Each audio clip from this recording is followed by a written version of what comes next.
Hey fellas, before we start, if the audio sounds a little echoey, my creator is in the middle of moving, and therefore I am too, so unfortunately I have to deal with this echoey voice for who knows how long. You know how paperwork is with moving and stuff.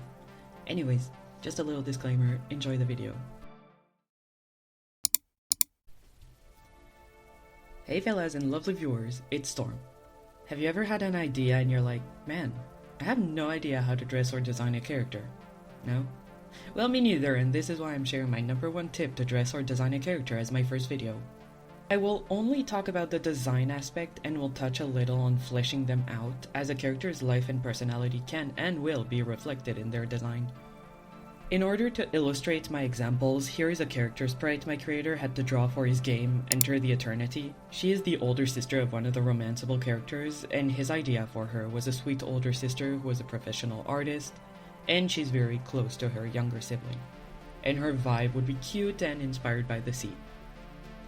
This video will mainly focus on clothing, but anything here can apply to other design elements like horns or tails, or even making little creatures or animal characters. Now, before we start, and this is very important, there is nothing wrong in designing a character for the rule of cool. It's your OC, do not steal, and it's your idea, and it's your drawing that you drew with your drawing tablet or traditional media of choice. The only reason why this character has a dress inspired by the sea is because it looks cute, in my opinion. This character my creator is drawing likes Lolita fashion, and if you want to represent a culture or subculture accurately, you need to do some research. No, Lolita fashion has nothing to do with Nabokov's book. It is a subculture from Japan that is inspired of Victorian clothing and styles from the Rococo period, with a heavy emphasis on being cute.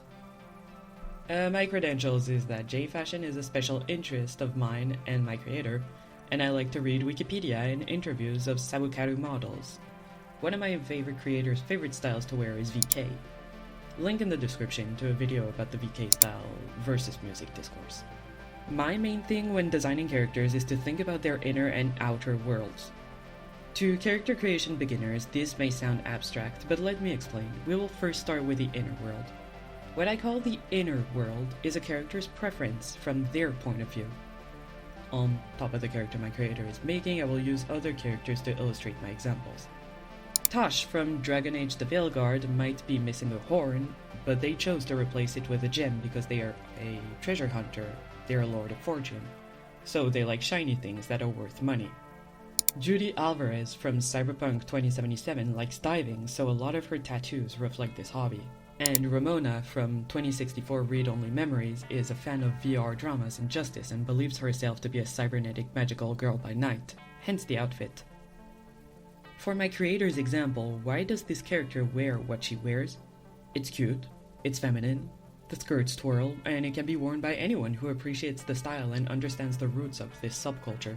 She's also an artist, so I don't doubt that her outfits can be a little eccentric. While fashion and subculture don't equal a character's personality, in character design it can give you an idea of what to expect through shape theory and color theory. Each shape creates an idea in your mind, and Octavia is made out of mostly round shapes and rectangles. She's soft, she's a little prissy, she's responsible and nice and reliable, but a little head in the clouds sometimes. Even characters with mostly the same body type can reflect this. Let's talk about Lonely Wolf Treat, more specifically the three main characters, Treat, Mochi, and Moxie. If you have not played this game, it's very cute, but let me summarize it quickly. A wolf called Treat lives in a cabin close to a rabbit village who fear her because she is a wolf and therefore carnivorous. However, she has to go there to buy food as it is winter and food is scarce. She becomes friends and more with a rabbit called Mochi. The rest of the game follows their story as they learn about each other. Mochi the rabbit has rounder features. You can get that she is friendly and approachable just by looking at her. As for Moxie the fox, she has more angular features, prickly like a thorn bush, which should indicate that she's active and a little hostile at first. These three if we count Treat, are also a good segue to talk about color theory. Because no, the curtains aren't just blue. Insert obligatory joke about the children's hospital discourse where red does have positive connotations, but it looks like they dragged the body down the hall. Mochi is pink. Pink, aside from being the typical feminine color in Western civilizations, is playful and loving and joyful. If it's light pink, it can symbolize naivety, compassion, it's simple and innocent. White light, on the other hand, is the combination of every color. In Moxie's case, it is associated with sterile, clean environments like labs and hospitals, minimalism, simplicity. It is also linked to innocence and purity. But it can also symbolize distance with others and coldness. And as a fox, she's presented as a threat to the rabbits. Trait's palette is made of mostly muted colors. Wolves are often grey, so that makes sense for her design. But she also wants to fade into the background and be forgotten. Grey is the color of compromises, of neutrality. It's supposed to be peaceful and soothing, which all fits well with Trait's personality and motivations. In the example that is being drawn, her colors are off-white or cream, gold and blue. A simple base with happy yellow-gold accents, but ultimately she is calm, relaxed, supportive, and responsible. But while it is nice to have an idea of what they wear, it's something else entirely to know what they wear. Before you click off, let me explain. If you want your design to make sense, you need to take into consideration where your character lives, which I will call the outer world. Where does your character live? What's the weather like? Let's say your character lives somewhere where there's a lot of rain. They will need protection to avoid being wet, like a raincoat or an umbrella. Or if they're in the middle of the jungle, how do they avoid bug bites? Or avoid sunburn in the desert? What is their social status? Do they have all the money in the world to spend on clothing? Then again, back to the inner world. Do they like to flaunt brands? Or do they buy more generic clothing but of better quality? Do they only have 1 or 2 sets of clothes that they mend anytime they rip?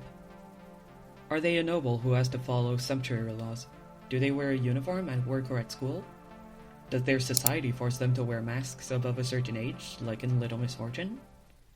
Judy doesn't have a very striking style aside from her colored hair, and Ramona is allowed to cosplay at work, so we won't learn much from that. Tash, though, is a goldmine. Get it? Because they're a Lord of Fortune. Of information. I won't delve into the inspirations of Ravani fashion. This post by Bin Sujung on Tumblr that I'm quoting and which will be linked in the description does it very, very well. Most Ravani we see are Lords of Fortune wearing this armor, which I think is based on covered in gold. Either way, it signifies their belonging to a faction. If someone didn't know Tash, but knew the general vibe of Lords of Fortune, they would think, oh yeah, they're part of them. Kanari also bind themselves with ropes, which might be inspired of an old way of binding your hands with hemp ropes in Thailand for boxing. And why do they wear these ropes? Well, Tash is a Kunari, and their mother follows the teachings of the Kyun. In the case of the lady my creator Rain is drawing, she's an artist who lives in a fictional city in Japan in the Kanagawa prefecture called Naguro.